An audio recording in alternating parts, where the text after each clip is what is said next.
చెప్పారు, ప్రిన్సిపల్ గారు చెప్పారు, కమిషనర్ సార్ చెప్పారు.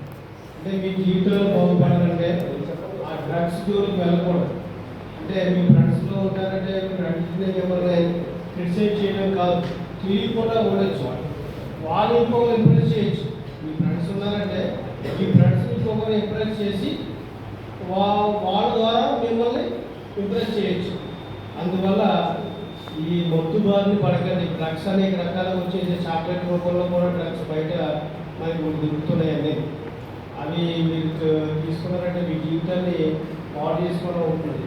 మీ బంగారు భవిష్యత్తు అంటే మీ లైఫ్ టర్న్ అయ్యి డిగ్రీ తర్వాత డిగ్రీ వరకు బాగా చదువుకుంటే డిగ్రీ తర్వాత మీరు ఐఏఎస్ ఆఫీసర్ అవ్వచ్చు, లేదా గ్రూప్ 1 ఆఫీసర్ అవ్వచ్చు, లేదా బ్యాంక్ సెక్టర్ వెళ్ళచ్చు, సరళ మున్సిపల్ చేపట్టచ్చు.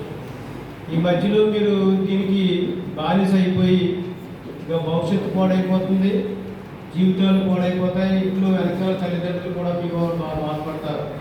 పిల్లలలాగా అయిపోలేదు, మొత్తం లైఫ్ అంతా కూడా ఏమవుతుందంటే అంధకారం అయిపోతుంది. కాబట్టి దీన్ని నిర్వహించాలనే ఉద్దేశంతో మొత్తం దేశవ్యాప్తంగా నశాముక్త భారత్ అభియాన్ అనేది 2020 నుంచి కూడా ఏర్పాటు చేయడం జరిగింది.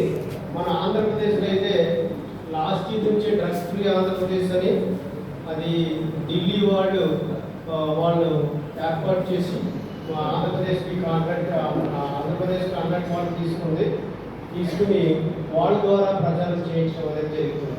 దాని తర్వాత ఈగల్ క్లబ్, మన ఆంధ్రప్రదేశ్ కూడా ఈగల్ క్లబ్ అని పెట్టి లాస్ట్ ఇయర్ నుంచి దీని ద్వారా కూడా బాగా ప్రచారం చేయడం అన్ని డిపార్ట్మెంట్లో, నాట్ ఓన్లీ పోలీస్ డిపార్ట్మెంట్, మొత్తం అన్ని డిపార్ట్మెంట్లో కూడా ఈగల్ క్లబ్ ద్వారా దీని ప్రచారం అత్యధికంగా ప్రచారం చేయడం జరుగుతుంది.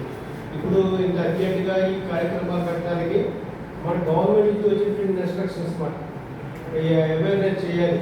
అందుకని రిసోర్స్ పర్సన్స్ కూడా అపాయింట్ చేశారు.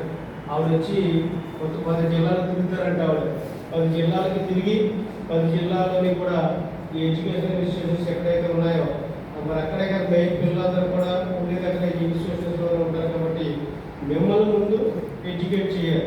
మీరే రేపు దేశ భవిష్యత్తు నిర్మించేవాళ్ళు మీరే, భావి భారత పౌరులు మీరే. కాబట్టి భవిష్యత్తు మీరే నిర్వహించాలి. కాబట్టి అందువల్ల మిమ్మల్ని అవేర్నెస్ చేయాలి, మిమ్మల్ని అటువంటి వాటి నుంచి తప్పించాలనే ఉద్దేశంతో ఈ కార్యక్రమాన్ని ఏర్పాటు చేయడం జరుగుతుంది.